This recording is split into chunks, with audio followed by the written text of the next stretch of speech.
تین دعائیں ایسی ہیں جن کو پڑھنا اپنی زندگی کا معمول بنائے. ان کے فوائد، ان کے فضائل، ان کی برکات اور ان کے کمالات زندگی میں بہت زیادہ ضروری ہیں، اور آج کے فتنوں کے دور میں ان کی برکات ہماری زندگی کی، ہمارے دن رات کی اشد ضرورت ہے.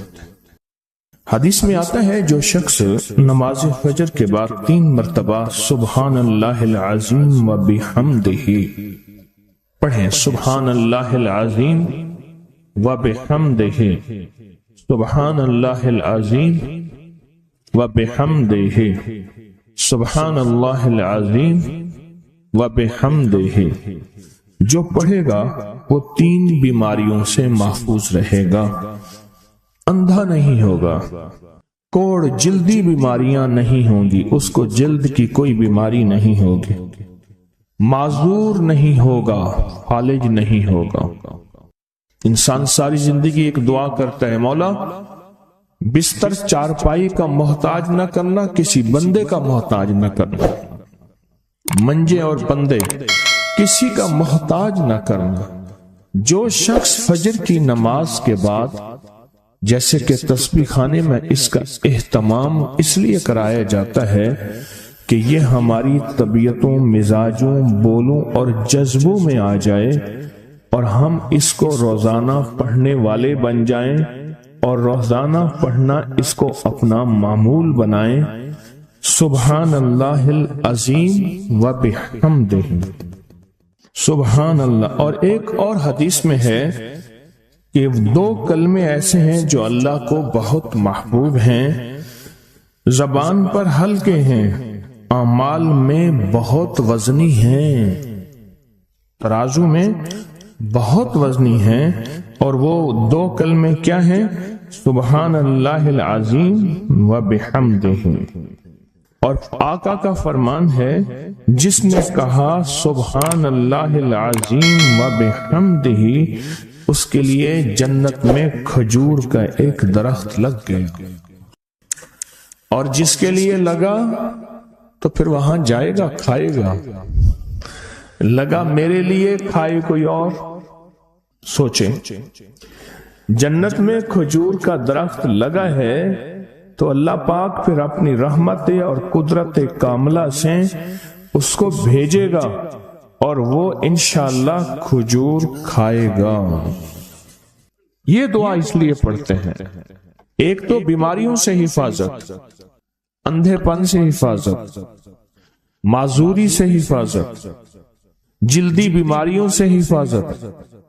ایک تو اس لیے پڑھتے ہیں، اور ایک اس لیے پڑھتے ہیں کہ اس کے ایک دفعہ پڑھنے سے جنت میں اللہ کھجور کا ایک درخت لگا دیتا ہے.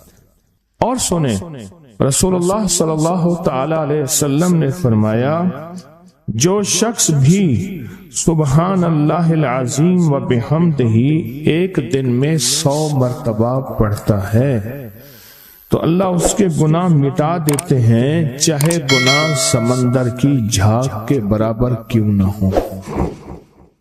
ایک تسبیح جو شخص پڑھتا ہے.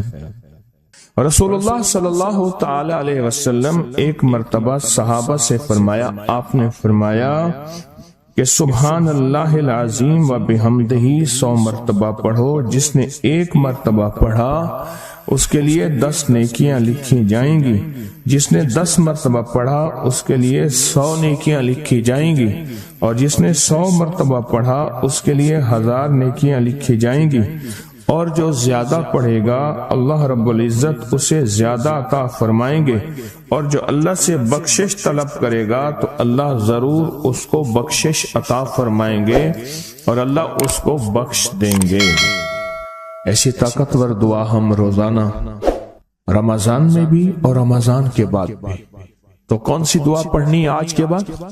سبحان اللہ العظیم و بحمدہ. کیا پڑھنا؟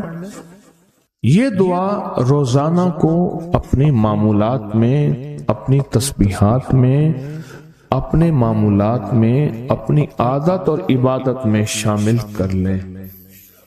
تو انشاءاللہ فائدہ، نفع اور بہت زیادہ۔ ایک اور دعا ہم پڑھتے ہیں، اللہم اجرنا من النار۔ اچھا، اپنی ذات کے لیے اکیلے پڑھیں تو اللہم اجرنی من النار، اگر مجمع کے لیے اکٹھا پڑھیں تو اللہم اجرنا من النار۔ فرمایا حدیث میں ہے کہ جس شخص آپ ایک دفعہ فجر کی نماز سے فارغ ہوں تو کسی سے بات کرنے سے قبل اللہم اجرنا من النار، اے اللہ مجھے آگ سے بچا لے، پڑھ لیں، تو فرمایا اگر اس دن اس کو موت آ گئی تو اللہ اس کو آگ سے بچائے گا۔ اور جو مغرب کی نماز کے بعد پڑھے گا، مغرب کی نماز کے بعد، تو اللہ پاک اگر اس کو موت آ گئی تو اسی رات اس کو اللہ پاک آگ سے بچائیں گے، آگ سے۔ اور حدیث میں آتا ہے جب تم فجر کی نماز پڑھو، فارغ ہو جاؤ، تو یہ دعا 7 مرتبہ پڑھو۔ کون سی دعا؟ اللہم اجرنا من النار، اللہم اجرنا من النار، اللہم اجرنا من النار، اللہم اجرنا من النار، اللہم اجرنا من النار، اللہم اجرنا من النار، اللہم اجرنا من النار، اللہم اجرنا من النار، اللہم اجرنا۔ یہ دعا بخار کا بہت زبردست علاج ہے، جس کو بخار نہ چھوڑتا ہو۔ یہ دعا ہائی بلڈ پریشر کا زبردست علاج، یہ دعا غصے کا علاج ہے، یہ دعا جس کے اندر وسوسے بہت زیادہ آتے ہوں، منفی وسوسے بہت زیادہ آتے ہوں، جو نیکی سے ہٹاتے ہوں، اس کا علاج ہے۔ اللہم اجرنا من النار، یہ بہت طاقتور علاج ہے۔ جس کا بلڈ پریشر ہائی رہتا ہو، جو بہت زیادہ ہر وقت غصے میں رہتا ہو، جس کا جسم بہت گرم رہتا ہو، جیسے رات ایک صاحب کہنے لگے کہ مجھے گرمی میں سے خوف آتا ہے، سردی میں مجھے راحت ملتی ہے، اس کے لیے بہت فائدہ مند ہے، بیماریوں کے لیے بہت فائدہ مند ہے۔ ایک عمل ہے بہت طاقتور اور بہت زبردست عمل ہے، اور پوری دنیا کو اس عمل سے بہت فائدہ پہنچا ہے کہ 2 رکعت نماز نفل پڑھ کے 3 بار سورۃ یاسین پڑھے، اور جو اللہ سے مانگے اللہ عطا کرتا ہے۔ سوچیں، ساری دنیا کی نوافل جتنی بھی ہیں، ایک فرض تو فرض کے سجدے کا مقابلہ نہیں کر سکتے۔ ساری دنیا کی نوافل فرض تو فرض ایک سجدے کا مقابلہ نہیں کر سکتے۔ فرض نماز پڑھی، اور فرض نماز پڑھنے کے بعد سورۃ یاسین 3 بار نہیں پڑھی، سینکڑوں بار پڑھی۔ پھر آپ نے نہیں پڑھی، اس وقت آن لائن پوری دنیا میں کتنے بے شمار لوگ ہیں جو تسبیح خانے کے ان اوقات کے مطابق انہوں نے اپنے آپ کو فارغ کیا ہے، خالی کیا ہے، اور سورۃ یاسین لے کر بیٹھے ہیں۔ انہوں نے بھی پڑھی 3 بار سورۃ یاسین، آپ نے بھی پڑھی، اور آپ کے علاوہ پوری دنیا کے کتنے بے شمار لوگوں نے پڑھی۔ کسی نے درد سے، کسی نے غم سے، کسی نے جذبے سے، کسی نے آنسو بہاتے ہوئے، کسی نے اللہ سے باتیں کرتے ہوئے، کسی نے درد اور وجدان کی کیفیت سے۔ یہ لمحہ قبولیت کا ہے، یہ لمحہ قبولیت کا ہے، اور اس لمحے دعائیں قبول ہوتی ہیں، فریادیں پوری ہوتی ہیں، آسیں امیدیں بر آتی ہیں۔ یہ بہت قبولیت کا لمحہ ہے، اور یہ بہت مقبولیت کا لمحہ ہے۔ اس عمل کے بعد سورۃ یاسین پڑھی جائے، انفرادی پڑھنے سے 3 بار تو فائدہ ہوتا ہے۔ جس کو بھی میں نے یہ عمل بتایا، جس کو بھی میں نے یہ عمل بتایا، اس کو بہت فائدہ ہوا، اس کو بہت نفع ہوا۔ سوچیں، اجتماعی بیٹھ کے جب پڑھیں گے اس کا کتنا فائدہ ہوگا، اور اس فائدے پہ یقین ہو، یقین ہو کہ جو کچھ ہوا ہے یہ فائدہ 100% ہے، اس میں کوئی شک نہیں ہے، اس پہ 100% یقین ہو۔ اس پہ 100% یقین ہو۔ عمل ہوا اور عمل پہ یقین نہ ہوا، عمل کی تاثیر ختم ہو جاتی ہے۔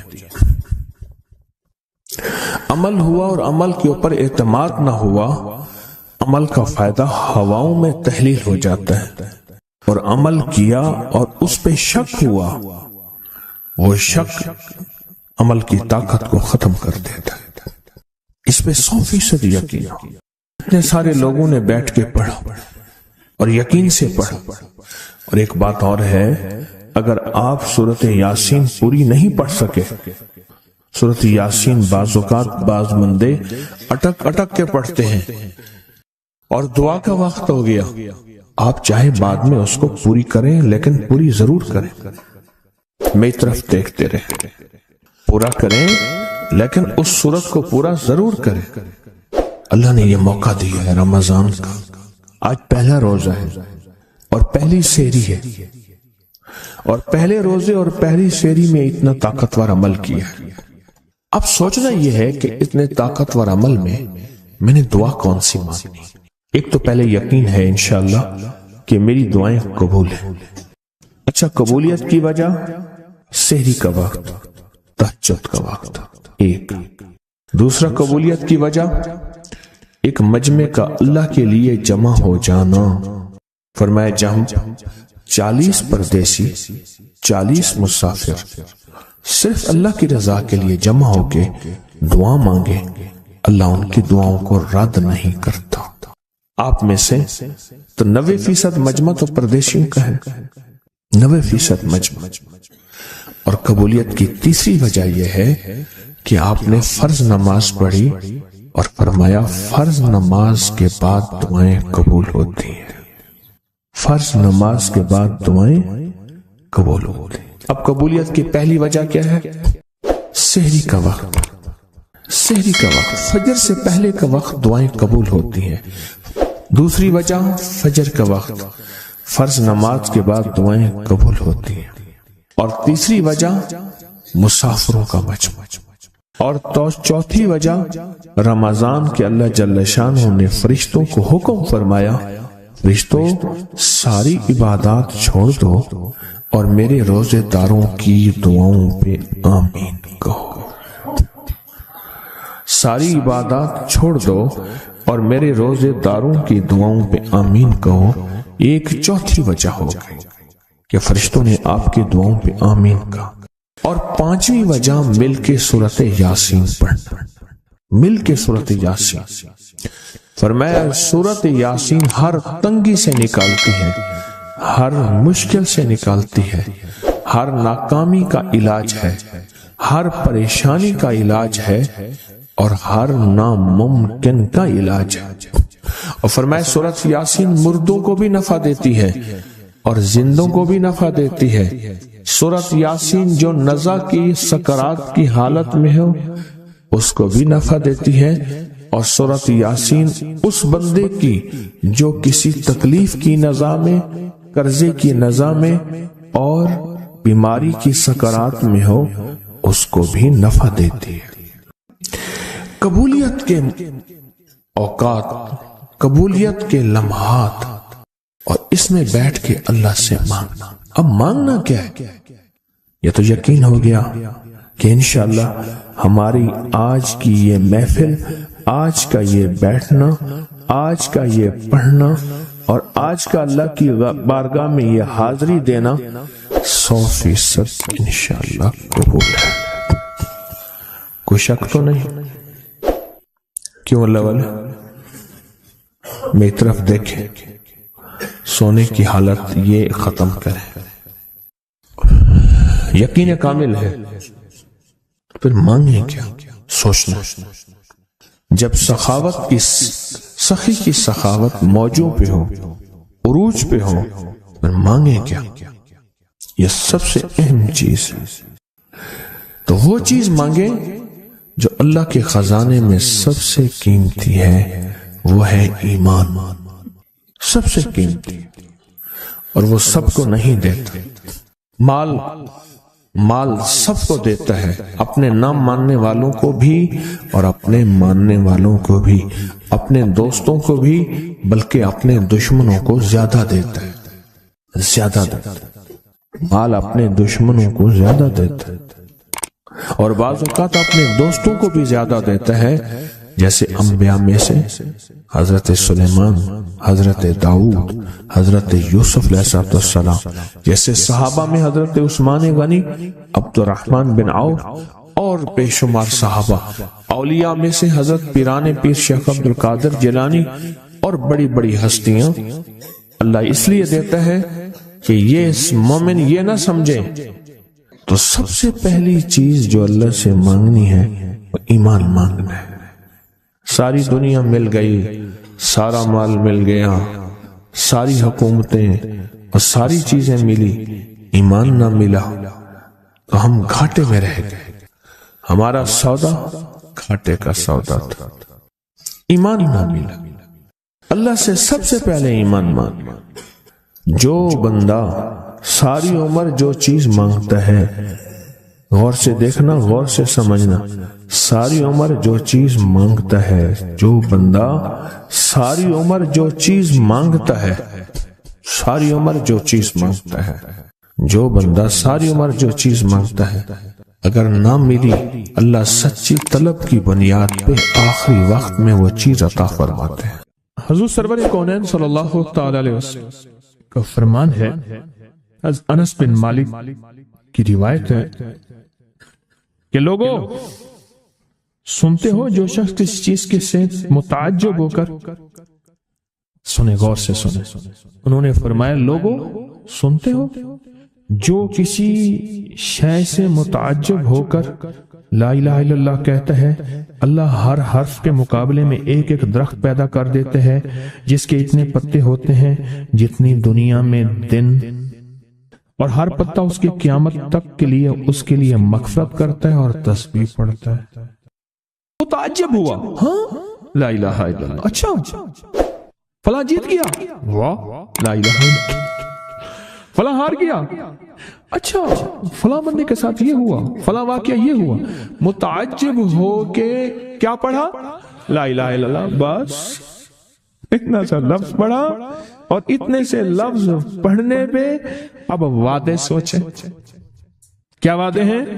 میں کہ اللہ ہر حرف کے بدلے میں، اب لا الہ الا اللہ، اب اس کے جتنے حرف ہیں آپ گن لیں، ہر حرف کے بدلے میں اللہ کیا کرتا ہے؟ ایک درخت پیدا کرتا ہے، اور اس کے پتے کتنے ہیں؟ تو معلوم ہوا کہ درخت کتنا بڑا ہے، بڑا ہوگا تو اتنے پتے ہوں گے، جتنے پتے جتنے دنیا میں دن۔ جب سے یہ دنیا بنی ہے کتنے دن ہوں گے؟ سال میں 365 دن ہیں۔ دنیا بنے کو کتنے لاکھ سال کہتے ہیں؟ کوئی 5 کہتا ہے لاکھ سال، کوئی 6 سال کہتا ہے، کوئی لاکھ، پتہ نہیں کتنے لاکھ اندازے ہیں۔ اتنے دن ہیں، خربوں سے خربوں نیکیاں، خربوں سے خربوں نیکیاں اسی وقت بیٹھ کے یوں سمولی، ایک منٹ میں جتنے دنیا میں دن ہیں۔ اور پھر وہ درخت، آگے سنیں، وہ درخت اس کے لیے قیامت تک مغفرت چاہتا ہے، اور وہ تسبیح پڑھتا ہے، اور اس تسبیح کا سارا ثواب اسی کو جاتا ہے۔ ایک بابا جی تھے، ان کی قوم عالیمان قوم ہے، عالیمان کہتے تھے، نام یاد نہیں۔ میں نے بابا جی سے پوچھا، میں کہ بابا جی کاروبار؟ آکے جھانبا، یہ ایک مخصوص لفظ ہے ان کا۔ میں نے کہا آپ کیا کاروبار کرتے ہیں؟ آکے جھانبا مارتا ہوں۔ جھانبا اصل میں کہتے ہیں درخت کا ایک بہت بڑا لڑا اور شاخ ہو، اس کو جب گھسیٹیں گے تو اس کے ساتھ پتے، چیزیں، شاخیں، تنکے، بہت سی چیزیں اکٹھی ہو کے، سمجھ گیا نا، اس کے ساتھ آتی ہیں۔ اس کو آپ گھسیٹتے جائیں، جو کچھ دھاگا پڑا ہے، رسی پڑی ہے، شاپر پڑا ہے، لفافہ پڑا ہے، اسی کے ساتھ سمیٹتے آئیں گے، تو وہ بہت سی چیزیں ساتھ لے آتا ہے۔ میں نے اس سے پوچھا کاروبار کیا ہے؟ کہہ رہا بس میں جھانبا برینا، بس والوں نے بات، وہ جھانبا کیا تھا؟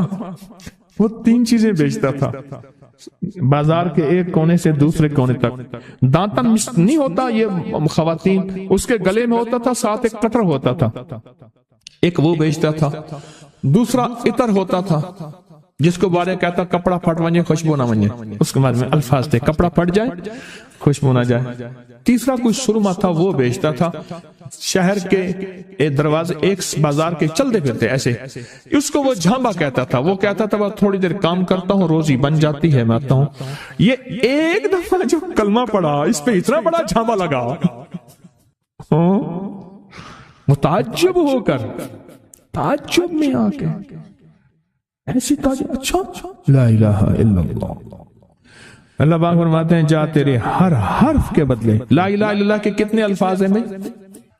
12 تقریباً کہہ رہے ہیں آپ، کوئی مجھے 100% بتائے. 12 اگر 12 بھی ہے تو ایک 12 پہ ہر حرف پہ کتنے درخت؟ ایک درخت.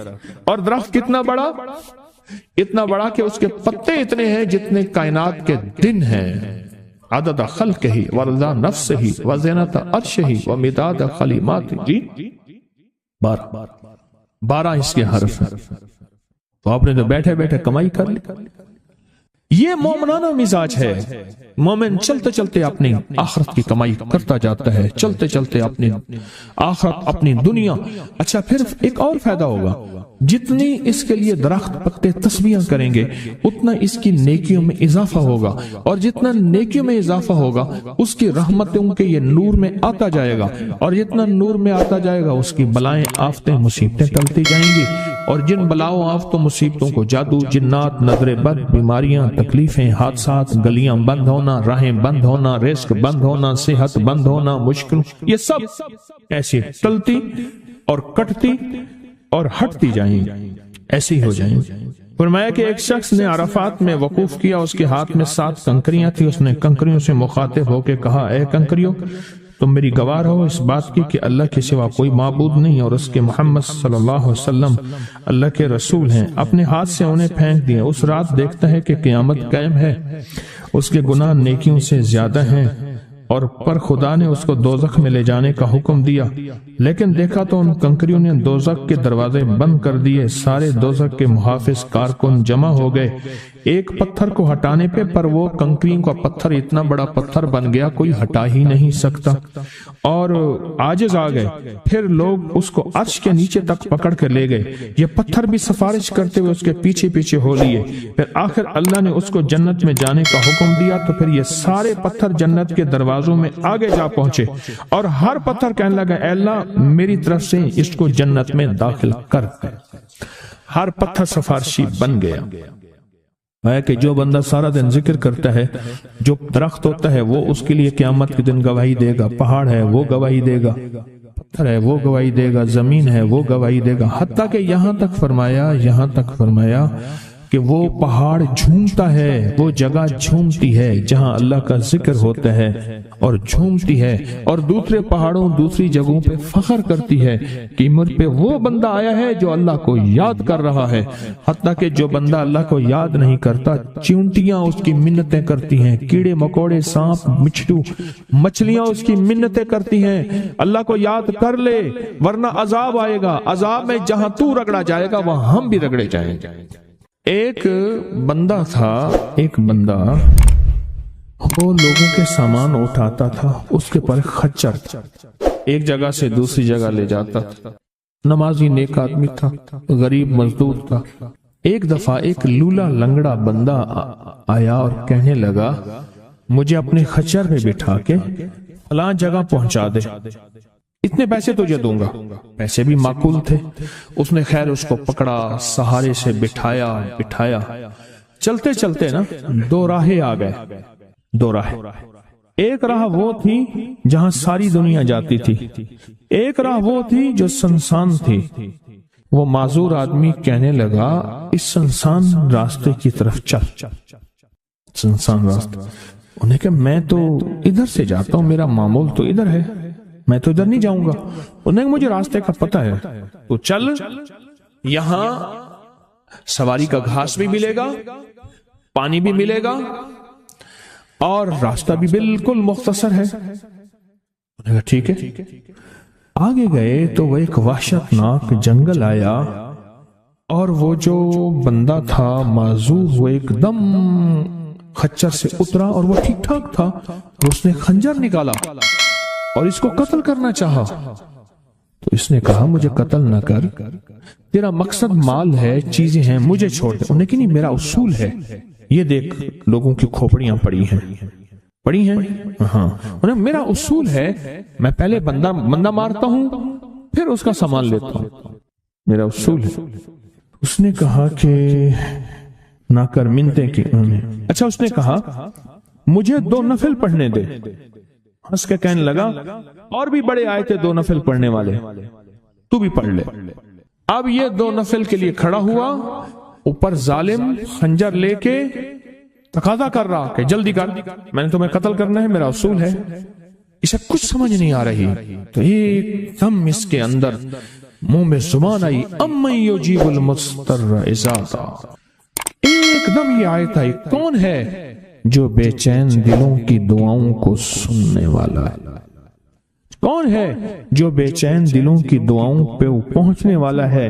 کون ہے جو بے چین دلوں کی دعاؤں کو قبول کرنے والا ہے؟ بس یہ آیت کہی اور نفل بس پڑھ ہی رہا تھا تو وہ تقاضا کیا، اس کا خنجر بڑھنے لگا تو ایک آواز آئی، رک جاؤ۔ آسمانوں سے آواز آئی، رک جاؤ، کڑکدار خوفناک آواز تھی۔ تو یہ جو خچر سوار تھا یہ رک گیا، پھر آگے بڑھنے لگا، پھر دوسری بار آواز آئی، رک جاؤ، پھر بڑھنے لگا۔ ایک گھوڑدار آیا، ایک گھوڑ سوار آیا، اس کے ہاتھ میں ایک غرض تھا، اس نے اٹھا کے اس کو مارا، اس ظالم اور قاتل کو، اور وہ گرا، اور جہاں وہ گرا تو وہاں آگ کے شعلے۔ اور وہ جب جانے لگا یہ کہنے لگا اب کون ہے؟ کہا میں اس آیت کا غلام ہوں، موکل ہوں، موکلات، اس آیت کا غلام ہوں، موکل ہوں۔ جب اس نے پہلی دفعہ یعنی میں فرشتہ ہوں، پہلی دفعہ اس نے تقاضا کیا، میں 7ویں آسمان پہ تھا، میں نے وہیں سے آواز دی رک جا۔ جب دوسری دفعہ اس نے تقاضا کیا، میں پہلے آسمان پہ تھا، میں نے وہیں تقاضا کیا رک جا۔ بس اس کے بعد پھر میں نے آپ کے اس کو مار دیا اور اس کو ختم کر دیا۔ اب بلائیں، اب بتائیں کہ ہم فرشتوں کو اپنی مدد کے لیے کیسے بلائیں؟ تاریخ بھری ہوئی ہے انسانیت کی، تاریخ بھری ہوئی ہے کہ فرشتوں نے انسانوں کی مدد کیسے کی اور ہر پل ہماری کیسے کر رہے ہیں۔ اگر حدیث میں آتا ہے، میرے آقا کا فرمان کا مفہوم ہے، اگر اللہ فرشتوں کو تمہاری حفاظت اور مدد کے لیے نہ بھیجتا تو اتنی بلائیں ہیں، اتنی بلائیں جو زمین پہ اور زمین کے خلاؤں میں اور زمین کے نیچے موجود ہیں، یہ تمہیں ٹکڑے ٹکڑے کر دیں، ریزہ ریزہ کر دیں، تہس نہس کر دیں۔ اتنی تو ہیں، اللہ فرشتوں کی حفاظت اللہ نے لگائی ہوئی ہے۔ اچھا ڈیوٹی بھی تو پہلے موجود ہے، ایک ہے نا ان کو نئی ڈیوٹیاں دینی، ڈیوٹی تو پہلے موجود ہیں، تو کیوں نہ ان کو ایسا قرب، ایسا تعلق، ایسی ترتیب بنائیں کہ ڈیوٹی پہ تو پہلے سے موجود ہے، وہ ہماری مدد کو آ جائے۔ اللہ نے لگایا ہی ہماری مدد کو ہے فرشتوں۔ اچھا چلو ہماری مدد اور بتاؤ، ایک اور مدد پہ اللہ، ابھی فرشتے فارغ ہونے والے ہیں تھوڑے دنوں کے بعد، اللہ کہے گا روزے دار کے لیے سارے فارغ ہو جاؤ۔ اب بتاؤ میرے روزے دار کے لیے فرشتوں سارے فارغ ہو جاؤ، کیوں؟ قیامت کی صبح سے لے کر جب تک کائنات بنی ہے قیامت تک فرشتہ کوئی رکوع میں ہے تو رکوع میں ہے، سجدے میں ہے کوئی تو سجدے میں ہے، قیام میں ہے تو کوئی قیام میں ہے، تسبیح میں ہے تو تسبیح میں ہے، کلمے میں ہے تو کلمے میں ہے، فرشتے لگے ہوئے ہیں۔ اللہ سارے فرشتوں کو فارغ کر کے کہتا ہے فرشتے فارغ ہو جاؤ۔ یا اللہ کیا کریں؟ میرے روزے دار کی دعاؤں پہ آمین کہو۔ فرشتوں کو اللہ نے فارغ کر دیا، خدمت میں تو ویسے لگے ہوئے ہیں، خدمت میں۔ آج ایک کال پہ مضمون کھلا ہے مجھ پہ، آج کی کال آئی ہے، پتہ نہیں کسی ملک سے آئی ہے، اور انہوں نے کہا کہ آپ کے درس میں نے سنا تھا، اور جب بھی مشکل ہوتی ہے فرشتوں کو پڑھ کے ہدیہ کر تو میرے کام ہو جاتے ہیں۔ وہاں سے میرا پھر ڈیٹا آنا شروع ہو گیا، ایک کال کی وجہ سے آج کال آئی ہے، ایک کال آئی ہے۔ فرشتوں کو تو اللہ نے ویسے فارغ کر دیا، اور ان قریب یہ روزے داروں کے لیے رمضان آ رہا، ہفتے 10 دن میں، اور دیکھیں پھر فرشتے بالکل فارغ اور خوش قسمت روزے دار، اور اللہ پاک فرمائے گا فرشتے یا اللہ کیا کریں، اور فرشتے ان روزے داروں